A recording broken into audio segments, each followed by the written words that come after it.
नागौद विधानसभा को कौन नहीं जानता, क्योंकि यहाँ मंत्री रहे हैं, कई वर्षों से विधायक रहे हैं नागेंद्र सिंह, जहां इस बार फिर से उन्हें बीजेपी ने उम्मीदवार बने हैं नागेंद्र सिंह, और वहीं बगावत कर दिए हैं बीजेपी के कर्मठ कार्यकर्ताओं में शुमार रहे हैं गगनेंद्र प्रताप सिंह ने अब निर्दलीय चुनाव लड़ने का ऐलान किया है, जहां उन्होंने गुरुवार को नामांकन पत्र दाखिल किया है। उन्होंने बताया कि हम कोई बीजेपी से लड़ाई नहीं मानते, ना ही विरोध मानते हैं, क्योंकि हम काफ़ी तेज़ी से क्षेत्र में दौड़ते रहे हैं, कार्यकर्ताओं के बल पर हम काफ़ी तेज दौड़ें। जहां आज हमें टिकट नहीं मिली, हम इससे दुखी नहीं हैं, बल्कि जनता दुखी है, कार्यकर्ता दुखी हैं, और हम इन मुद्दों को लेकर पार्टी के शीर्ष नेतृत्व से बात भी की और कर रहे हैं लगातार कि आखिर क्यों हमें टिकट नहीं दी गई। जहां पार्टी के वरिष्ठ नेताओं का कहना है कि हमें मौका दीजिए, जल्द ही इसका निराकरण होगा, और हम रेस के घोड़े में शुमार थे, काफ़ी दौड़ में हमें माना जाता था कि इस बार टिकट निश्चित रूप से हमें मिलेगी। जहां उम्र दराज लोगों को टिकट दे दी गई, आखिर ऐसा क्यों बीजेपी में हो रहा। हमारी सिर्फ लड़ाई ये है, जहां हमारी लड़ाई और कोई नहीं है। देखा जाएगा कि आगे क्या होता है। जहां गगनेंद्र प्रताप सिंह पूर्व विधायक राम प्रताप सिंह के बेटे हैं, वह काफ़ी समय से राजनीति में सक्रिय हैं, और उनका कहना है कि हम ताजिंदगी सक्रिय रहेंगे, लोगों की समाज सेवा करेंगे, और हमें पार्टी से कोई लेना देना नहीं है। हम चुनाव जरूर लड़ेंगे जिससे क्षेत्र का विकास हो। अब देखना होगा कि आगे क्या होता है। गगनेंद्र सिंह ने मीडिया से बात करते हुए बहुत सारी बातें कही। वन इंडिया न्यूज़ से दीपक शर्मा। प्रत्याशी के रूप में मैदान में भरे हैं, जबकि आज आप बीजेपी के कद्दावर नेता विजय वर्गीय से भी मुलाकात हुई है। क्या मन बनाया है आप निर्दलीय मैदान उतरने की क्या मंशा रही है? देखिए, मैंने बार बार कहा है, आज भी कह रहा हूँ, बड़ा स्पष्ट कह रहा हूँ कि मेरी कोई पीड़ा ये नहीं कि मैं चुनाव या टिकट क्यों नहीं मिली। मेरी पीड़ा सिर्फ एक बात पे है कि मेरे कार्यकर्ताओं ने, मेरे साथियों ने मुझे रेस कोर्स में एक तेज दौड़ने वाले घोड़े के रूप में प्रतिस्थापित किया, लेकिन जब पार्टी ने टिकट दी तो मैं घोड़े से गधा हो गया। अब घोड़े से अगर गधा हो गया हूं तो गधा होने का प्रमाण पत्र तो चाहिए। आर्मी में अगर सिलेक्शन में, पुलिस के सिलेक्शन में कोई जाता है तो अगर उसमें कुछ कमी होती है तो मेडिकल में परिलक्षित हो जाती है। हमारे यहाँ परंपरा है, जैसा कि मुझे ज्ञात है, कि सर्वे रिपोर्ट एक विषय होता है, और मुझे तो सुनने में आ रहा था कि दिल्ली की अलग सर्वे है, मध्य प्रदेश का अलग सर्वे है, सरकारी सर्वे अलग है, मुख्यमंत्री जी का सर्वे अलग है। मुझे लगता है 10 सर्वे के बारे में तो मैंने सुना। मैंने अपने शीर्ष नेतृत्व से सिर्फ इतना ही निवेदन किया है कि मुझे वो सर्वे रिपोर्ट दिखा दीजिए, मैं भी तो समझ जाऊं कि मैं घोड़ा हूं कि गधा हूं। अब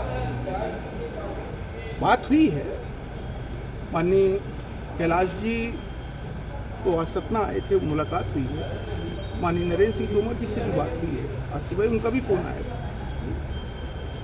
और सबने मुझे कहा है कि शाम रात तक आपको चीजें हम क्लियर कर रहे हैं। मैंने कभी नहीं कहा कि मैंने भारतीय जनता पार्टी छोड़ दी।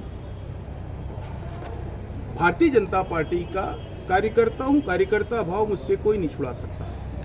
हाँ, पार्टी को कोई दिक्कत है, पार्टी मुझे निकाल सकती है, मैं पार्टी नहीं छोड़ रहा। पार्टी किसी एक व्यक्ति की थोड़ी। मैं जब भाजपा में आया था तो मेरे आदर्श पंडित अटल बिहारी वाजपेयी थे, मैंने उनकी छवि देखी थी, और जितना भारतीय जनता पार्टी को मैंने जाना है, भारतीय जनता पार्टी में हमेशा सामूहिकता की बात हुई है। मुझे कष्ट इस बात का नहीं है कि मुझे टिकट नहीं मिली, मेरे जैसे बहुत सारे कार्यकर्ताओं को, किसी एक ही को मिलती, लेकिन जब इतनी बड़ी पार्टी है, कम से कम जिस कार्यकर्ता को टिकट नहीं मिलती, तो कम से कम उसे कारण तो बताना चाहिए, उसे संतुष्ट तो करना चाहिए। और ये बताना चाहिए कि आप में ये कमी, मेरा इतना ही भाव है। और ये भाव अगर पार्टी क्लियर कर देती तो मैं जैसे था, और नहीं तो मैदान में हूं। अब ऐसा तो नहीं हो सकता कि कार्यकर्ताओं ने शेर बताया और पार्टी ने मुझे शेरू कर दिया। मेरा इतनी ही लड़ाई है, शेष कोई भी कुछ भी नहीं। नागेंद्र सिंह जी का कल कार्यालय में फिर एक बयान आया है कि मैं चुनाव नहीं लड़ना चाहता था, पार्टी ने मुझे उम्मीदवार बनाया है, यदि पार्टी चाहे तो भी बदल सकती है, मैं उसे साथ दूँ। देखिए, आपने बहुत बड़ा विषय उठाया है। नागेंद्र सिंह जी के बारे में मैं कोई टिक्का टिप्पणी नहीं कर रहा हूँ, हर बार उनका यही विषय था। मैं तो अपने नेतृत्व से सिर्फ एक बात पूछ रहा हूँ, पार्टी के संस्थापक थे माननीय आडवाणी जी, माननीय मुरली मनोहर जोशी जी, जरा मुझे बताइए उनकी क्या उम्र थी जब उनको रिटायरमेंट पार्टी ने दे दिया? उन्होंने तो पार्टी बनाई थी, खड़ा किया था, और सरकार ने भी 80 प्लस के मतदाताओं को विशेष सुविधा दे दी, मतदान के लिए दिया है। आज ऐसा क्या विषय हो गया कि 83 साल के व्यक्ति को हम पार्टी में उतार रहे हैं? इसका मतलब कि भारतीय जनता पार्टी में कोई कार्यकर्ता बचा ही नहीं। मैं नहीं कह रहा हूं कि मैं अकेला हूं, मेरे अलावा बहुत सारे प्रत्याशियों ने टिकट मांगी थी। मैंने तो साफ साफ कहा था जब बात हुई थी, मुझे टिकट मत दीजिए।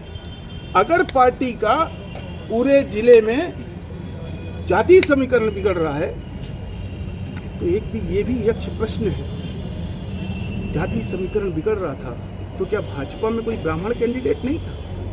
उसके बाद अगर मैं उस कैंडिडेट का काम नहीं करता तो शायद मेरे क्षत्रिय होने पर भी प्रश्न चिन्ह लगाना लाजिमी होता। मेरा सीधा प्रश्न है पार्टी से, शीर्ष नेतृत्व से, मैं ये नहीं समझ पा रहा कि यार पार्टी चला कौन रहा है। फिर कह रहा हूं, भारतीय जनता पार्टी में था, हूं, रहूंगा, जिसकी क्षमता हो मुझे निकाल दे।